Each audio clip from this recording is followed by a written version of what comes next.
Que é isso aí na tua perna, Leite? Não, para de me ligar aqui. me ligar. Não, tá tirando foto aqui no Leite. Deixa ela tirar uma Ô, Leite, que é isso ali na tua perna, não, vermelho? Você babou durante a aula? Não, tem que tirar o flagrante, não. Tem isso aí. E por que do nariz tá vermelho? Olha aqui, Leite. É, vai se fuder. Leite, onde você foi depois da aula hoje? Não, precisa da câmera não, vai se fuder. Dá uma entrevista, Leite.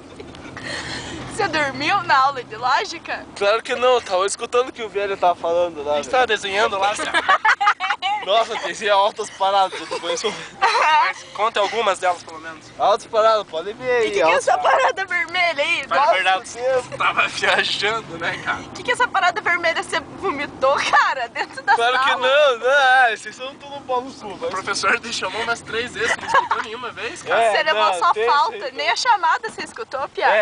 Claro que respondi a chamada. Então dá um sorrisinho aqui pra câmera, não Leite. posso responder porra nenhuma.